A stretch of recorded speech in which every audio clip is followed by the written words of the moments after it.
미국 연방항공청 FAA에 새로운 항공기를 등록했습니다.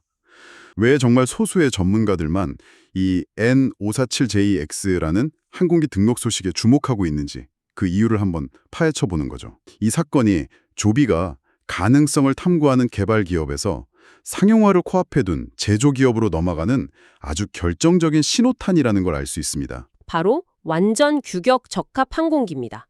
영어로는 Conforming Aircraft라고 하죠. 완전 규격 적합 항공기. 네, 지금까지 우리가 봐왔던 대부분의 eVTOL 시제기들은 기술을 증명하기 위한 말 그대로 실험용 시험기였어요. 하지만 이번 N547JX는 다릅니다. 어떻게 다른가요? 우리가 만든 이 설계, 이 부품, 이 소프트웨어 그대로 최종 인증을 받겠습니다.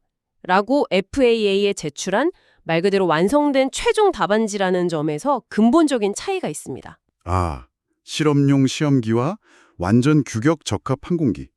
이 두 개념의 차이부터 명확히 해야겠네요. 네, 그게 가장 중요합니다. 조비가 이전에 운용하던 S4 계열 항공기들은 전형적인 실험용 시험기였다고 하는데요. 이건 약간 자동차 모터쇼에 나오는 콘셉트카 같은 걸까요? 우리에겐 이런 기술이 있습니다 하고 보여주는 역할에 가까웠던 거죠. 아, 정확한 비유입니다. 그 단계에서의 질문은 아주 근본적인 것들이죠. 근본적인 질문이요. 네. 예를 들면 전기 모터 여러 개로 수직으로 떠서 수평으로 비행하는 게 물리적으로 가능한가?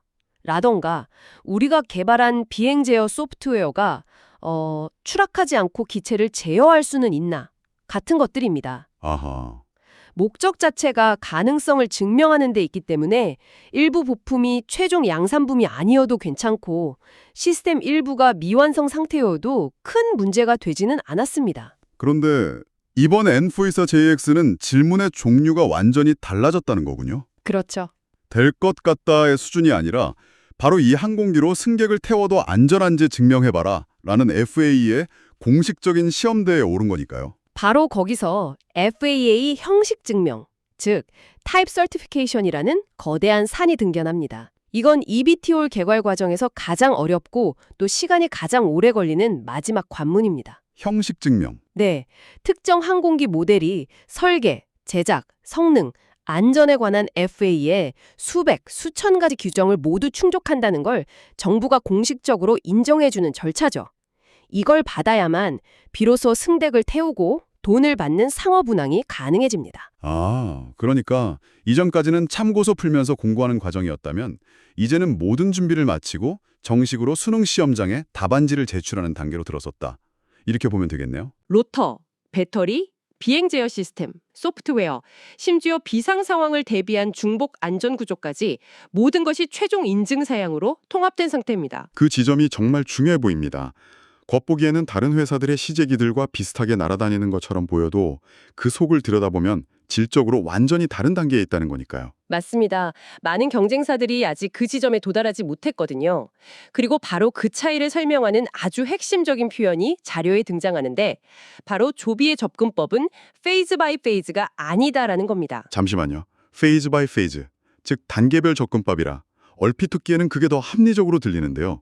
예를 들어서 로터 시스템 먼저 인증 기준에 맞추고 그 다음엔 배터리, 이런 식으로 하나 시켜나가는 게 더 안전하지 않나요? 그게 바로 일반적인 생각의 함정입니다. 물론 그런 단계별 접근법은 투자자들에게 보세요, 저희는 로터 시스템 인증 기준을 통과했습니다 라고 홍보하기엔 아주 효과적이죠. 진행 상황을 보여주기 좋으니까요. 네, 하지만 FAA 인증에는 이게 치명적인 약점이 있습니다. 치명적인 약점이요? 네, FAA는요, 개별 부품의 성능에는 사실 관심이 없습니다. 그들은 모든 부품과 시스템이 유기적으로 통합된 최종 형상, 즉 파이널 컨피규레이션의 항공기 전체가 안전한지에만 관심이 있거든요. 아무리 완벽하게 만들어진 엔진이라도 특정 날개와 결합했을 때 예측 불가능한 진동을 일으킬 수 있거든요. 배터리, 모터, 소프트웨어, 기체 구조, 이 모든 것들이 하나의 시스템으로 작동할 때의 안전성을 증명해야만 합니다. 아하, 이제 이해가 되네요. 퍼즐 조각 하나하나가 완벽하다는 걸 증명하는 게 아니라 그 조각들을 전부 맞춰서 완성된 그림에 아무런 문제가 없다는 걸 증명해야 하는 거군요. 정확합니다. 각계 전투가 아니라 팀 플레이를 심사하는 거네요. 맞습니다. 그래서 NOB41JX가 완성된 그림이라는 겁니다. 모든 핵심 요소가 개별 시험용이 아닌 FAA가 요구하는 최종 형태로 통합되었음을 의미하죠. 그래서 자료에서 일부 경쟁사들이 겉으로는 비행 성공을 외치지만 인증 관점에서는 아직 장난감 단계에 머물러 있다고 좀 강하게 지적하는 거군요. 네, 바로 그 때문입니다. 각 부품을 따로 개발해서는 영원히 인증의 문턱을 넘을 수 없다는 거죠. NOB41JX는 공식적으로 그 경계를 넘어선 업계의 극소수 사례 중 하나입니다. 그렇다면 그 증거는 결국 서류에 있겠군요. 이 건조한 FAA 등록 서류 안에 NOB41JX가 완성된 그림이라는 걸 증명하는 단서들이 숨어 있다는 거잖아요. 네, 맞습니다. 탐정처럼 한번 파헤쳐보죠. 가장 먼저 눈에 띄는 게 시리얼 넘버 00101입니다.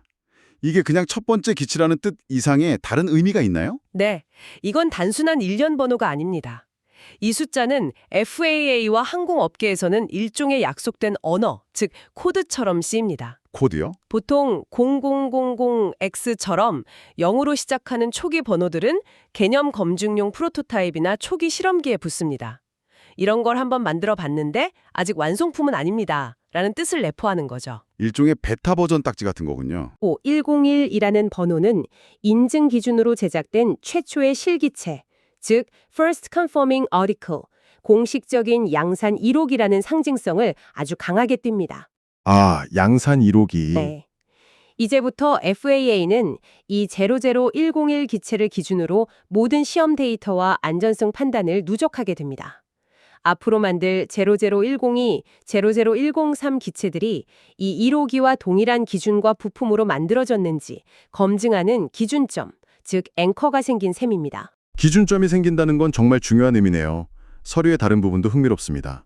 제조사 항목에 당연하게도 조비 에러 잉크라고 명시된 점도 중요하다고 자료는 지적하는데요.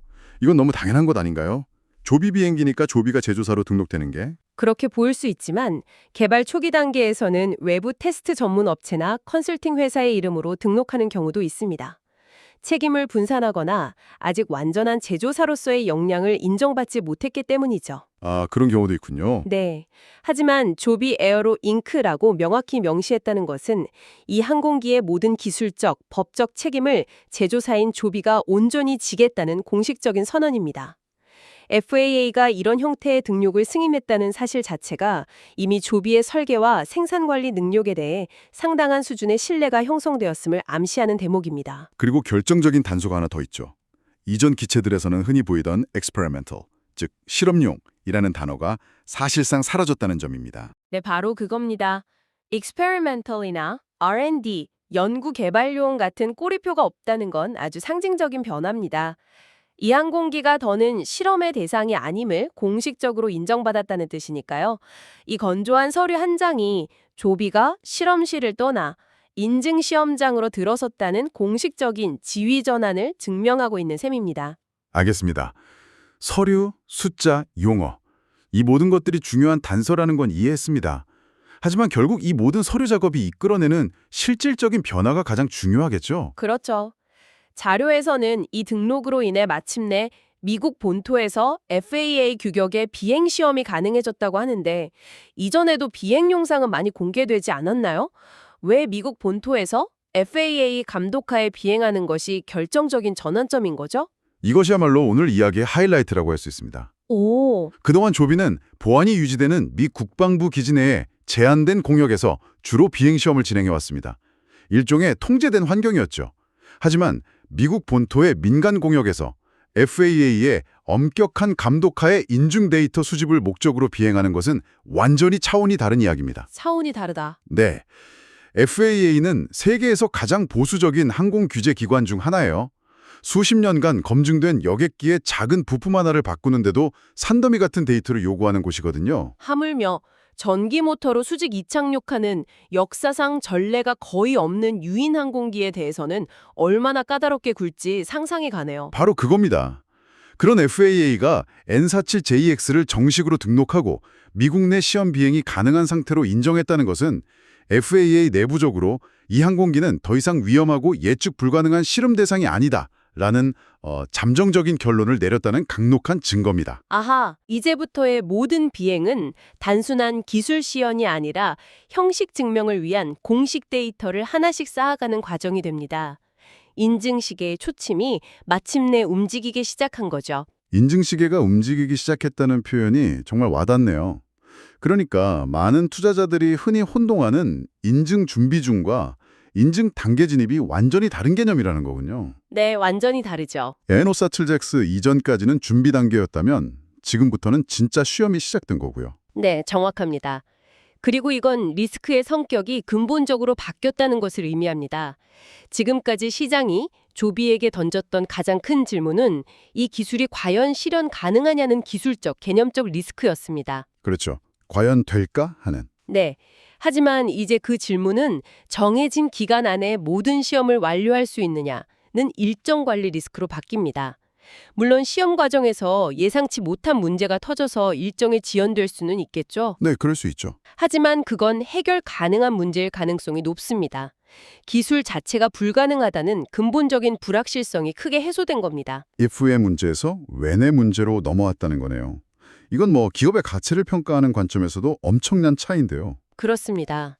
바로 그 지점 때문에 이 사건이 이렇게 중요하다면 왜 월스트리트 저널 1면에 대서특표되지 않았는지 궁금해하실 수 있습니다. 네, 저도 바로 그 질문을 하려고 했습니다. 이렇게 기념비적인 사건이라면 시장이 뜨겁게 반응해야 할 텐데 생각보다 너무 조용히 지나간 것 같아요. 자료에서는 그 이유를 정보의 비대칭성 때문이라고 분석합니다. 예를 들어 조비, 델타항공과 1조 원 규모 공급 계약 체결 같은 뉴스는 누구나 그 의미를 직관적으로 이해할 수 있습니다. 아주 자극적이죠. 네. 하지만 조비, FA의 완전 규격 적합 항공기 등록 완료 같은 뉴스는 어떻습니까? 솔직히 오늘 이 이야기를 듣기 전이었다면 그냥 뭐 기술 용어가 가득한 재미없는 기사라고 생각하고 지나쳤을 것 같습니다. 바로 그겁니다. 이 이벤트는 매우 기술적이고 제도적인 성격을 띠기 때문에 FA의 인증 절차에 대한 깊은 지식이 없는 일반 투자자들은 그 무게를 체감하기가 거의 불가능합니다. 아, 결과적으로 지금 이 정보의 진짜 가치는 소수의 장기 투자자나 항공산업 전문 커뮤니티를 중심으로만 소화되고 있습니다. 정보의 질은 매우 높은데 그 정보를 소화할 수 있는 사람들은 아직 극소수인 상태인 거죠. 일종의 아는 사람만 아는 거대한 호재라는 거군요. 역사적으로 보면 이런 정보 비대칭 구간은 나중에 대중이 이해하기 쉬운 뉴스, 예를 들어 첫 번째 인증시험 통과 같은 소식들이 나오면서 뒤늦게 격차가 메워지는 경우가 많았죠. 맞습니다. 그리고 이 모든 것을 더 큰 그림, 즉 정책적인 환경과 연결해 보면 이 시점의 중요성은 더욱 명확해집니다. 아, 미국 정부의 움직임을 말씀하시는 거군요. 최근 미국 정부가 미래 항공 모빌리티 AAM 주도권을 중국에 넘기지 않겠다는 메시지를 아주 강하게 내비치고 있죠. 이게 단순한 정치적 수사가 아닌 건가요? 항공산업에서 주도권은 곧 표준, 스탠다드를 의미합니다. 표준. 누가 FA의 까다로운 인증 기준을 가장 먼저 통과해서 안전한 EV TOL의 글로벌 표준을 선점하느냐의 싸움이죠. 한번 표준이 정해지면 다른 나라의 기업들도 결국 그 기준을 따라올 수밖에 없게 됩니다. 마치 스마트폰 시장에 iOS나 안드로이드처럼 한번 생태계가 구축되면 후발주자가 따라잡기 힘든 그런 구조가 되겠네요. 정확합니다. 그리고 조비는 이 구도에서 매우 유리한 위치에 있습니다. 미국 기업이고 세계에서 가장 권위 있는 미국 FAA 기준을 정면으로 돌파하고 있으며 이미 미 공군 등 국방부와 오랜 협력 관계를 통해 신뢰를 쌓아왔죠. 그렇군요. 그렇다면 NO47JX의 인증 단계 공식 진입은 미국의 AAM 패권 전력이 단순히 말이 아니라 실제 실행 단계에 들어섰음을 보여주는 가장 확실한 증거 중 하나라고 해석할 수 있습니다. 정책적 바람과 기업의 기술적 성취가 정확히 맞물려 돌아가는 순간인 거죠. 정리해보겠습니다. 오늘 저희가 살펴본 자료들에 따르면 조비의 NO47JX FAA 등록은 단순히 서류 한 장이 추가된 사건이 아니었습니다. 네. 첫째, 실험용 딱지를 떼고 FAA 인증이라는 최종 시험을 치를 자격을 갖춘 완전 규격 적합 항공기가 마침내 등장했다는 것. 조립 중인 퍼즐이 아니라 완성된 그림을 세상에 처음 내놓은 겁니다. 네. 기술적 불확실성의 시대가 끝나가고 있음을 알리는 신호탄이죠. 둘째, 이로써 기업의 리스크 성격이 기술이 관련될까? 라는 근본적인 물음에서 언제까지 완료될까? 라는 관리 가능한 문제로 질적 전환을 이루었다는 점. 맞습니다. 마지막으로 이 모든 과정이 미국의 항공산업 리더십 확보라는 거대한 정책적 흐름과 정확히 맞물려 돌아가고 있다는 사실까지 짚어봤습니다. 자료들은 지금 이 단계를 나중에 돌아보면 사실상 모든 것이 결정되었던 시점으로 기록될 가능성이 높다고 분석합니다. 가장 중요한 변화는 언제나 가장 조용하고 가장 지루해 보이는 모습으로 시작되는 법이니까요. 지금이 바로 그런 순간일 수 있습니다. 우리는 흔히 기술의 첫 번째 성공에 열광합니다. 최초의 비행, 최초의 시연처럼 화려하고 눈에 보이는 순간들이죠. 그렇죠. 하지만 어쩌면 진정한 승자를 가르는 결정적인 순간은 요란한 비행이 아니라 아무도 주목하지 않는 관공서 서류의 도장 하나에서 조용히 시작되는 것은 아닐까요? 그리고 만약 그렇다면 우리는 지금 미래 항공산업의 승자가 결정되는 순간을 대부분의 사람들이 알아차리지 못하는 사이에 목격하고 있는 것일지도 모릅니다.